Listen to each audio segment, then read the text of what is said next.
The morning sun peeked through the large windows of LaGuardia Airport as Captain Lee arrived 3 hours before his flight to Chicago. Even after 15 years of flying big planes, he still stuck to his routine. He believed in being extra careful, especially when hundreds of lives would soon be in his hands. Today was no different. He finished his paperwork early, checked the weather reports twice, and walked through his mental checklist like he always did. But Captain Lee had one habit that made him different from other pilots. His old flight teacher had told him years ago, "To understand your passengers, sometimes you need to be one of them." So after changing out of his uniform and into regular clothes, just jeans and a simple button-up shirt, he walked out to the waiting area with his pilot uniform tucked away in his carry-on bag. No one would guess he was the person who would soon fly their plane across the country. The gate area was starting to fill up.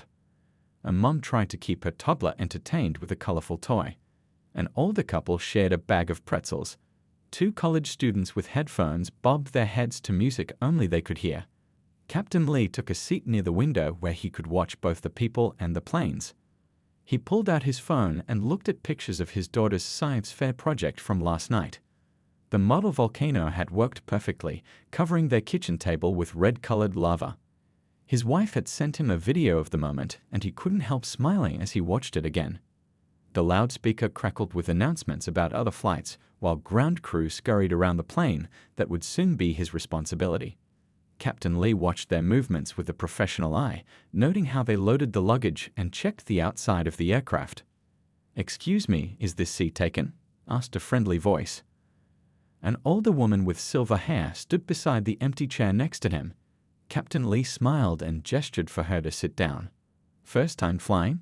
he asked, noticing how she clutched her boarding pass tightly. "Oh no, dear. I've been flying since before you were born," she chuckled. "But I still get a little nervous. Never quite got used to the idea of something so heavy staying up in the air." Captain Lee felt a sudden urge to reassure her but caught himself. Revealing his identity now would ruin his chance to observe. Instead, he just nodded understandingly.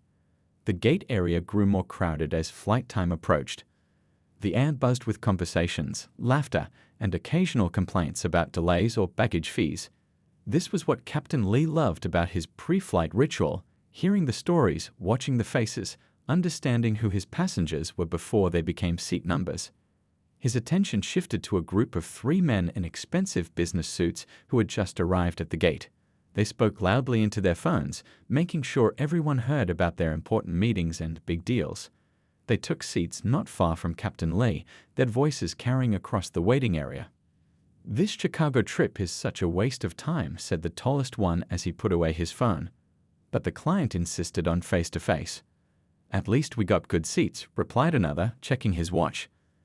"I can't deal with being crammed in coach again." Captain Lee checked the time. Soon he would need to slip away, change into his uniform, and transform from just another passenger into the commander of the aircraft. As he gathered his things, he accidentally made eye contact with the businessman. One of them looked at him, then quickly looked away as if the brief connection had been a mistake. Little did they know that paths would cross again very soon, in ways none of them could imagine.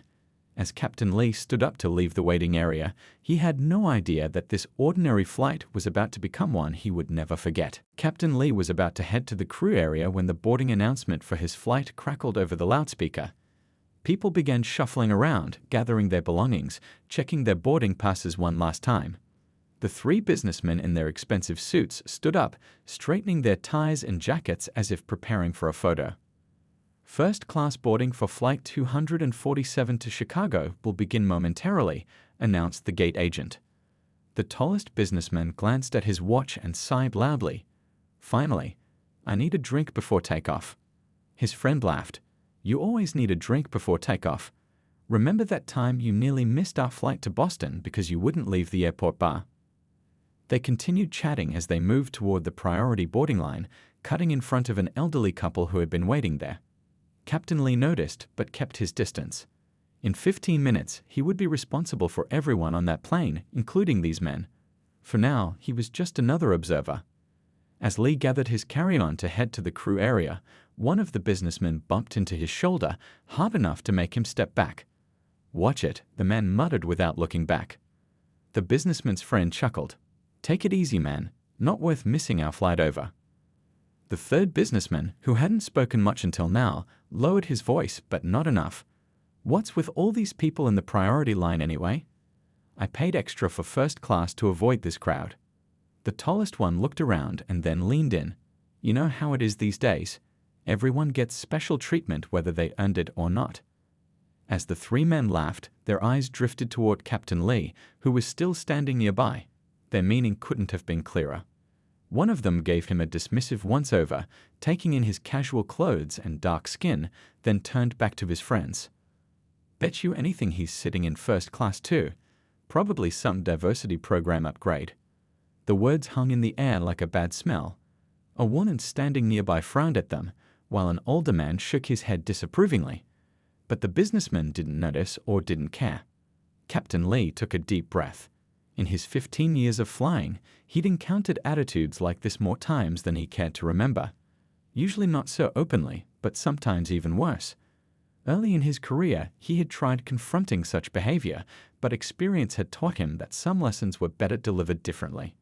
He noted their boarding passes sticking out of their jacket pockets, 3A, 3B, and 3C, right behind first class, where they'd have a good view of the cockpit door when it opened.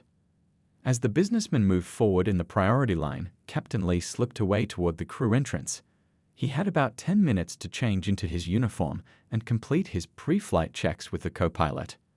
In the crew room, he quickly changed into his crisp uniform, straightened his captain's bars, and placed his hat squarely on his head. His co-pilot, already dressed and reviewing weather reports, looked up.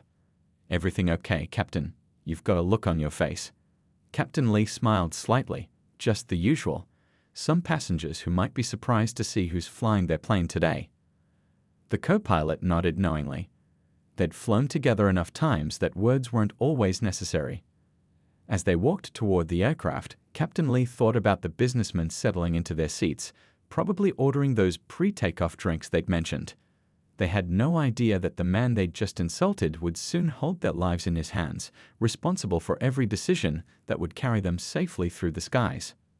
What they didn't know, what passengers rarely considered, was that the person behind the cockpit door was exactly that, a person, with feelings, a family, and a life story as complex as anyone else's. But also with the training, experience, and professionalism to set all that aside and do the job perfectly, regardless of how they were treated.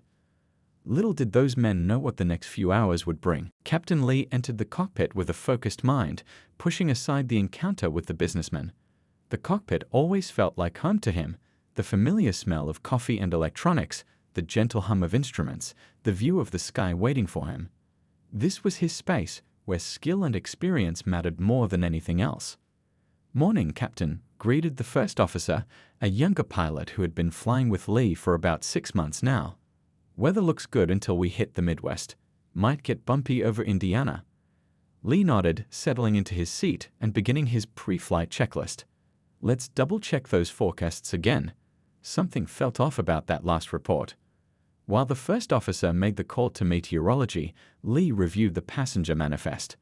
At full flight, today minus 142 passengers, including the 3 businessmen in 3A, 3B, and 3C, he smiled slightly to himself, wondering what their faces would look like when they realized who was flying their plane. "Captain, meteorology confirms some building weather systems, but nothing serious. They're predicting light to moderate turbulence," the first officer reported. Lee frowned. His gut was telling him something different. After 15 years in the air, he had developed a sixth sense about weather patterns. "Ask them for the satellite images from the last hour. I want to see for myself." While they waited for the updated information, the boarding process continued. Lee could hear the muffled sounds of passengers finding their seats, the flight attendants greeting everyone, the overhead bins closing. Soon it would be time for his traditional walkthrough. Some pilots skipped this part, preferring to stay in the cockpit until takeoff. But Lee believed in showing his face, letting passengers see the person responsible for their journey. It built trust and sometimes provided unexpected lessons. The first officer whistled softly as the new weather data came through. "You were right to check, Captain. These systems are moving faster than predicted. Might get rougher than they thought." Lee studied the images carefully. Two weather fronts were converging more quickly than the initial forecast had indicated. Nothing dangerous yet, but something to watch closely. Keep an eye on this. I'm going to do my walkthrough. He straightened his uniform, placed his captain's hat squarely on his head, and stepped out of the cockpit into the cabin. The plane was nearly full now, passengers settling in for the 2-hour flight to Chicago. Lee began his walk from the front, smiling and nodding to passengers, occasionally stopping to chat briefly with children excited to see a real pilot. He could see the 3 businessmen from the corner of his eye, still arranging themselves in row 3, unaware of his presence. "Good morning, everyone," he said loudly enough for the front rows to hear. "Captain Lee here. We're looking at an on-time departure and smooth flying today." At the sound of his voice, the tallest businessman looked up sharply. His eyes widened in recognition, then quickly darted away in embarrassment. He nudged his friends, who turned to look, then froze. Lee approached their row directly, maintaining his professional smile. "Good morning, gentlemen. Comfortable in your seats?" The 3 men stared at him, their faces a mix of shock and discomfort. The one sitting in 3A cleared his throat. "Yes, thank you, Captain." "Excellent. We value all our passengers equally here," Lee said calmly, emphasizing the word equally just enough. "If you need anything during our flight, just let our flight attendants know." He continued his walkthrough, greeting other passengers, but he could feel the businessman's eyes following him. Behind him, he heard one of them whisper, "Is that really?" "Yes, it is," another whispered back. "The same guy from the gate." "Well, that's awkward." Lee completed his circuit of the cabin, exchanging a knowing glance with the lead flight attendant who had witnessed the earlier incident at the gate.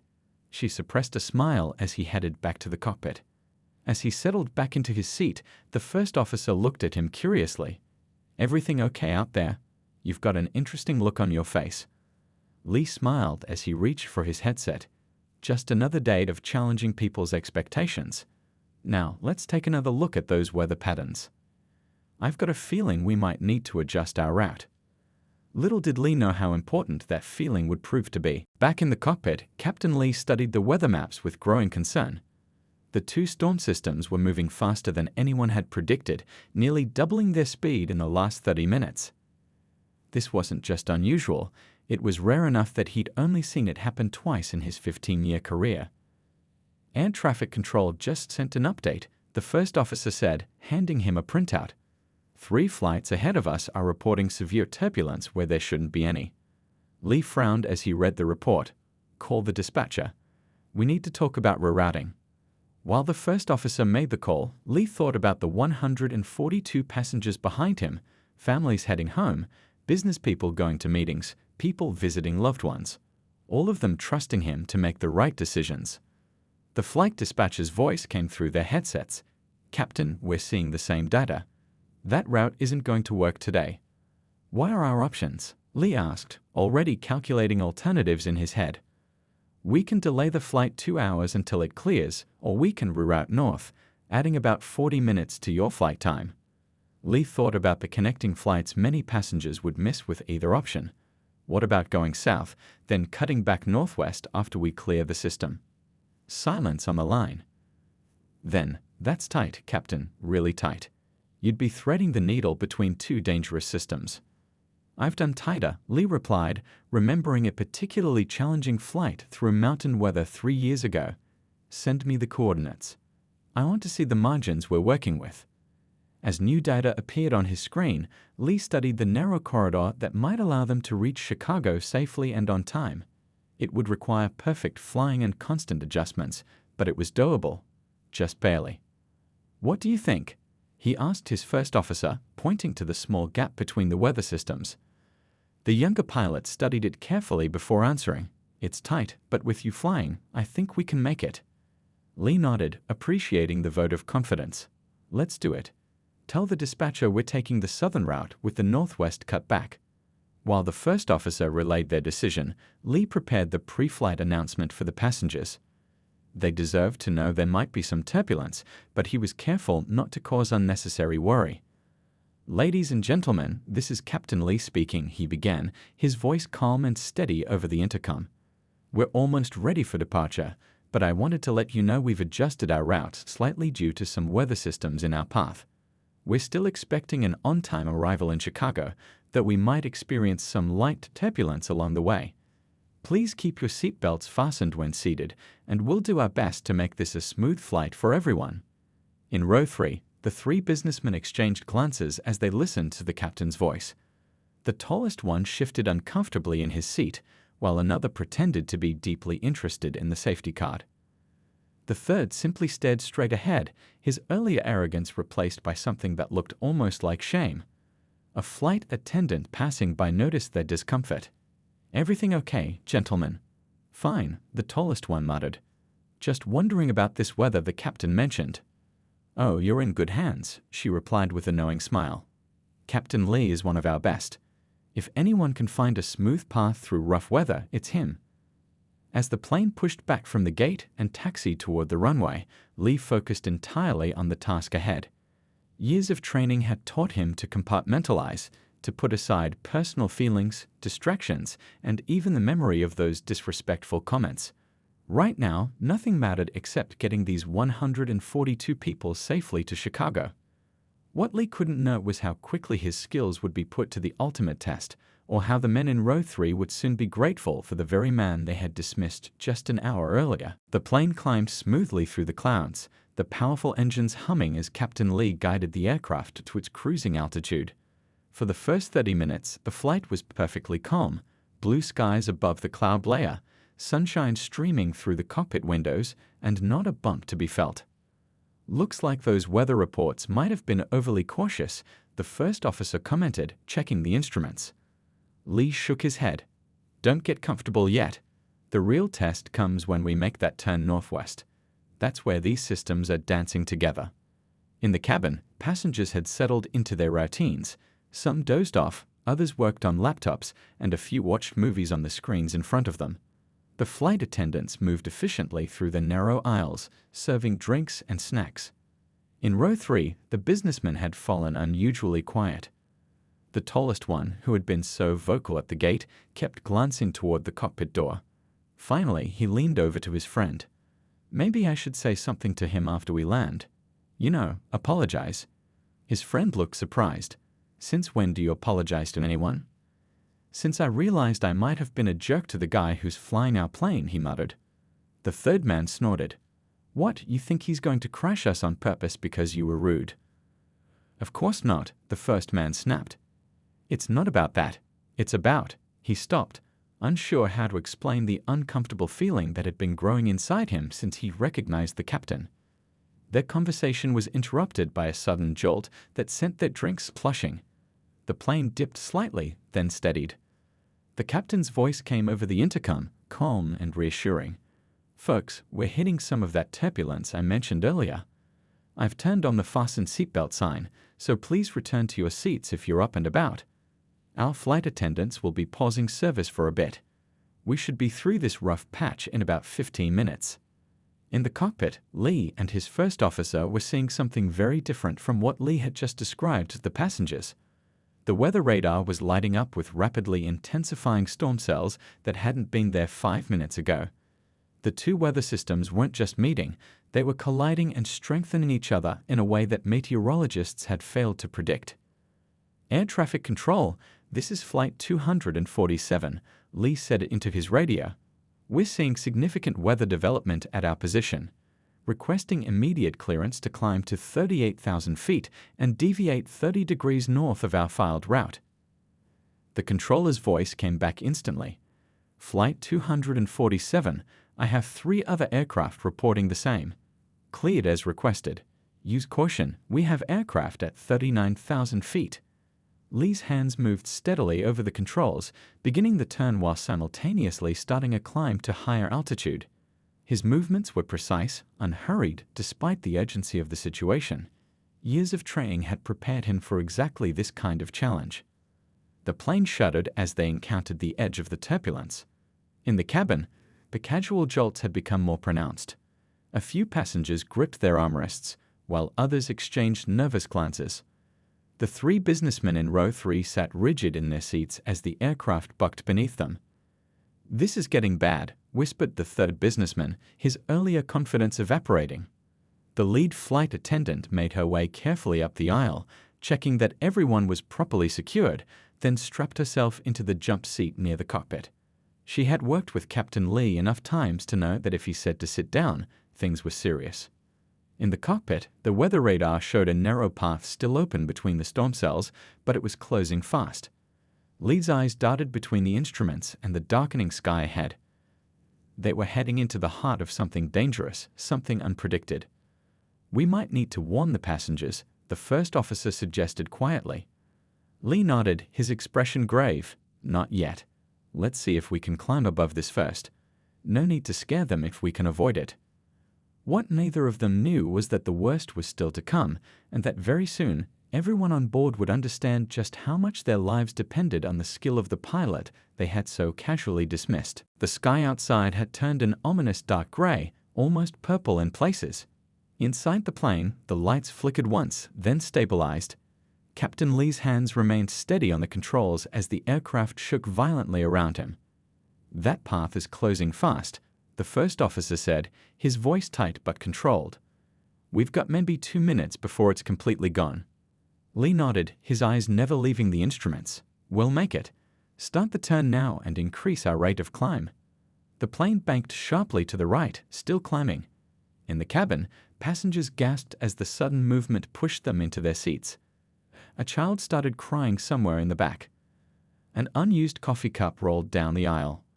"Ladies and gentlemen," the captain's voice came through the speakers, somehow still calm despite the chaos, "we're experiencing some unexpected severe weather. I need everyone to remain in your seats with your seatbelts fastened tightly. Stow any loose items immediately and follow all crew instructions." In row 3, the businessman sat pale-faced and silent. The plane dropped suddenly, then jerked upward. The tallest one gripped his armrests so hard his knuckles turned white. "We're going to be okay, right?" he asked no one in particular. His friend, usually so confident, just stared straight ahead, lips moving silently in what might have been a prayer. The third man looked toward the cockpit door. "At least we've got a good pilot," he said quietly. "That's what everyone says, right? He's one of their best." The plane shuddered again, more violently this time. Oxygen masks dropped from the ceiling with a soft thud, dangling in front of startled passengers. A chorus of frightened voices filled the cabin. "Put your masks on," a flight attendant shouted, demonstrating the motion. "Pull the mask toward you, place it over your nose and mouth, and breathe normally." In the cockpit, alarms blared as warning lights flashed across the instrument panel. The plane had experienced a sudden, dramatic loss of cabin pressure. "We're hit," the first officer reported, his voice muffled by his own oxygen mask. "Lightning strike, maybe, or extreme hail. Pressure's dropping fast." Lee remained focused, his movements precise despite the chaos. "Declaring emergency, bringing us down to 10,000 feet. His fingers flew across the controls, starting the rapid but controlled descent that would bring them to an altitude where passengers could breathe without masks. "Air traffic control, this is flight 247 declaring an emergency," he said into his radio. "Rapid decompression descending to 10,000 feet. Request immediate vectors to nearest suitable airport." The controller's response was immediate. "Flight 247, turn left heading 270. Descend to 10,000. Cincinnati Airport is 70 miles southwest of your position. All runways available, emergency vehicles standing by." As Lee executed the turn, the ride became even rougher. The aircraft bucked and jolted through the turbulence as if it were made of paper rather than many tons of metal. Lightning flashed outside the windows, illuminating the darkness in brief, terrifying bursts. In the cabin, the businessman in row 3 sat rigid with fear. The tallest one looked out his window just as lightning struck again, revealing the massive, boiling clouds surrounding them. He closed his eyes, breathing rapidly through his oxygen mask. His friend reached over and grabbed his arm. "If we get through this," he shouted over the noise of the storm and the plane's straining engines, "I swear I'll never judge anyone by how they look again." The third man nodded vigorously in agreement, his earlier arrogance completely gone. Throughout the cabin, similar scenes played out as strangers held hands, families huddled together, and everyone faced the possibility that these might be their final moments. But in the cockpit, Captain Lee remained the picture of professional calm. His breathing was steady, his hands sure on the controls. Every movement was deliberate, every decision based on years of training and experience. "We're going to make it," he told the first officer with absolute certainty in his voice. "These people are getting home today." As the plane began its controlled descent through the violent storm, Lee thought briefly of the men in row 3. He wondered if they now understood that when lives are on the line, the only thing that matters is skill, training, and judgment, not the color of the hands on the controls. The plane broke through the bottom of the storm clouds at 12,000 feet, revealing the lights of Cincinnati spread out below them like scattered jewels. Inside the cockpit, Captain Lee and his first officer worked in perfect sync, preparing for what would be one of the most challenging landings of their careers. "Cincinnati Tower, Flight 247 on emergency approach," Lee said into his radio. "We have the airport in sight." "Flight 247, you are cleared to land on runway 27. Winds 290 at 22 knots, gusting to 35. Emergency vehicles in position." Lee acknowledged the clearance, then turned to his first officer. "Run the emergency landing checklist. Let's make sure we haven't missed anything." In the cabin, the flight attendants moved through the aisles, checking that everyone was properly braced for landing. The oxygen masks had retracted once they descended to a safe altitude, but the plane still shook with turbulence, and the damage from the suspected lightning strike had left several systems compromised. "Ladies and gentlemen," Lee's steady voice came over the intercom, "we're making an emergency landing at Cincinnati in about 10 minutes. The situation is under control, but I need your full cooperation with our crew. We have emergency vehicles standing by as a precaution, but I expect a safe landing. Please remain calm and follow all instructions from our flight attendants." In row 3, the businessmen sat in silence, their faces still pale. The tallest one had been quiet for some time, staring at his hands. Finally, he looked up at his friends. "I can't believe I was such a jerk to him," he said quietly. His friend nodded. "We all were. And now he's saving our lives." The third man shook his head. "If we make it through this, I'm going to apologize properly. I mean it." The lead flight attendant overheard them as she checked their seatbelts. "Captain Lee is the best pilot I've ever worked with," she said. "He's landed safely in worse conditions than this. Just stay calm and trust him." The airport came into view through the windows, its runways lit up brightly against the darkening evening sky. The plane dipped and swayed as powerful crosswinds buffeted it from all sides. Captain Lee's hands moved constantly, making tiny adjustments to keep them on course. "Gear down," he ordered. The first officer complied, and they both felt the slight shudder as the landing gear extended beneath them. Warning lights indicated potential damage to one of the tires, likely from the same strike that had caused the decompression. "We may have a rough touchdown," Lee warned. "Be ready." The runway approached rapidly. Inside the cabin, passengers gripped their armrests and braced themselves as instructed. The 3 businessmen in row 3 held their breath, their earlier arrogance completely forgotten. With remarkable precision, Lee brought the damaged aircraft down, touching the main gear to the runway with barely a bump despite the gusting winds. As they rolled down the runway, he fought to keep the plane centered, compensating for the damaged tire. The aircraft came to a complete stop, surrounded by fire trucks and emergency vehicles with flashing lights.